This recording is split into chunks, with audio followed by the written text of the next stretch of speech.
Good morning students. बेटा, आज मैंने तुम सबको एक पैराग्राफ भेजा है जिसको हम कहते हैं अपठित गद्यांश। अपठित होता है जिसको हमने पहले कभी ना पढ़ा हो ना कभी सुना हो, अचानक ही वो हमारे सामने जब आ जाता है तो उसमें से हमने कुछ प्रश्नोत्तर और उसमें से कोई शब्दों के अर्थ और एक उसका शीर्षक ये ढूंढना होता है। सबसे पहले हमने क्या करना है कि हम सबसे पहले वो जो संदर्भ हमारे पेपर में आएगा, हमारे सामने होगा, उसे हम अच्छे से पढ़ेंगे। 1 या 2 बार कम से कम, अगर ना समझ आए तो 3 बार भी हम उसे पढ़ेंगे। अच्छे से समझ लेने के बाद, अच्छे से पढ़ लेने के बाद हम उस संदर्भ में से प्रश्नों को देखेंगे। उसमें क्या होगा कि 3 प्रश्न आएंगे हमें, जिनके उत्तर उसी गद्यांश में दिए गए होंगे। हमने उन प्रश्नों को पढ़ना है और उनके उत्तरों को ढूंढकर अपने आंसर शीट में लिख देना है। उसके बाद चौथा प्रश्न होगा कि शब्दों के अर्थ लिखें। उस प्रश्न में 2 शब्द दिए जाएंगे, उन शब्दों के अलग अलग अर्थ होंगे। उन शब्दों को गद्यांश के मुताबिक हमने अर्थ ढूंढ के उनके आगे अर्थ लिख देने हैं। और 5वां प्रश्न हमारा होगा शीर्षक लिखें। जिसमें से हमने हम शीर्षक क्या होता है, किसी भी पैराग्राफ का या किसी भी एस्से का जो टाइटल होता है उसको हम शीर्षक कहते हैं।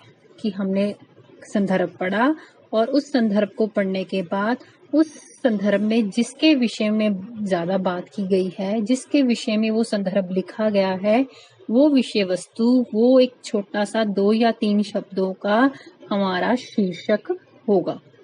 ये देखो, जो मैंने पैराग्राफ तुम्हें डाला है संदर्भ, उसमें हम उस संदर्भ को पढ़ेंगे। जैसे कि मैं पढ़ने लगी हूँ। सभ्य आचरण और व्यवहार ही शिष्टाचार कहलाता है। जीवन में शिष्टाचार का बहुत महत्व है। बातचीत करते समय भी एक दूसरे से शिष्टाचार से ही बात करनी चाहिए। छोटों को बड़ों से, बड़ों को छोटों से बात करते समय शिष्टाचार का ध्यान रखना चाहिए। शिष्टाचार का पालन करने के लिए उम्र की कोई सीमा नहीं होती। शिष्ट व्यक्तियों से जब कोई गलती हो जाती है तो वे खेद प्रकट करते हैं। सहज भी है, वह अपनी गलती स्वीकार करते हैं। विद्यार्थी जीवन में तो शिष्टाचार का और भी अधिक महत्व होता है, क्योंकि यही शिक्षा जीवन का आधार बनती है। स्कूल की प्रार्थना सभा में पंक्ति में आना जाना, कक्षा में शोर ना करना, अध्यापकों की बातों को ध्यानपूर्वक सुनना, सच बोलना, सहपाठियों से मिलजुल कर रहना, स्कूल को साफ सुथरा रखना, स्कूल की संपत्ति को नुकसान ना पहुंचाना, वह छुट्टी के समय धक्का मुक्की ना करना शिष्ट बच्चों की निशानी है। ऐसे बच्चों को सभी पसंद करते हैं। इस प्रकार हम ये सारा संदर्भ पढ़ लेंगे। एक बार पढ़ने से ना समझ आए तो हम उसको 2 बार या 3 बार भी पढ़ सकते हैं। जितना ज्यादा हम उसे ध्यान से पढ़ेंगे उतना ही वो हमारे सामने क्लियर हो जाएगा और उसमें से प्रश्न ढूंढने में हमें आसानी होगी। अब इसके नीचे 5 प्रश्न दिए गए हैं। सबसे पहला प्रश्न है कि शिष्टाचार किसे कहते हैं। इसका आंसर देखो, पहली ही लाइन में हमें मिल जाएगा। जैसे इन्होंने इसका उत्तर लिखा है कि सभ्य आचरण और व्यवहार को शिष्टाचार कहते हैं। हमें सामने दिख रहा था और हमें उत्तर भी आसान था, तो हम उस प्रश्न को लिखकर उसके नीचे ये उत्तर लिख देंगे। अब अगला प्रश्न है, शिष्ट व्यक्तियों से जब कोई गलती हो जाती है तो वो क्या करते हैं। तो हम इसको ध्यान से दोबारा पैराग्राफ को देखेंगे तो उसमें आ जाएगा कि शिष्ट व्यक्ति गलती होने पर खेद प्रकट करते हैं और अपनी गलती मान लेते हैं। ये चौथी 5वीं लाइन में हमें दिखाई दे रहा है इसका उत्तर। तीसरा प्रश्न है, कैसे बच्चों को सभी पसंद करते हैं। तो सिंपल सी बात है, हमने ये पैराग्राफ पढ़ा तो हमें समझ में आ गया कि जो बच्चे शिष्टाचार का पालन करते हैं उन्हीं को सभी पसंद करते हैं। ये हम उसका उत्तर लिख देंगे। चौथा प्रश्न अब देखो ध्यान से कि इसमें दो शब्द दिए गए हैं, शब्द सभ्य और खेद।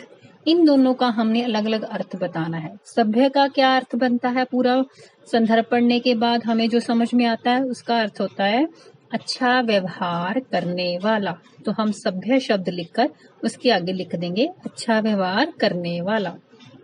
अगला शब्द है हमारा खेद।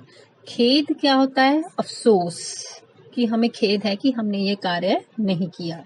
इस प्रकार खेद का अर्थ हम अफसोस लिख देंगे, सभ्य का अर्थ उसके सामने लिख देंगे, तो हमारा चौथा प्रश्न जो है वो पूरा हो जाएगा। अब हमारे सामने सबसे 5वां नंबर प्रश्न है कि उपर्युक्त गद्यांश का उचित शीर्षक दें। ये सबसे आसान और सबसे ध्यान से लिखने वाला प्रश्न है, जिसका हम उत्तर बड़े आराम से इस पैराग्राफ से ढूंढ लेते हैं।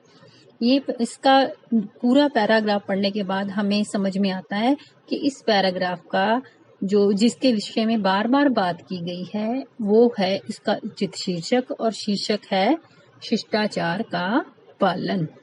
यानी कि इस पैराग्राफ का जो टाइटल बनता है वो ही शिष्टाचार का पालन बनता है और उसी को हम शीर्षक कहते हैं। बेटा हमारे पेपर में ये पैराग्राफ आएगा, पूरा पैराग्राफ दिया होगा, उसके नीचे प्रश्न उत्तर दिए गए होंगे। हमने इस संदर्भ को पढ़ने के बाद इन प्रश्न उत्तरों को बड़े ध्यान से लिखना है।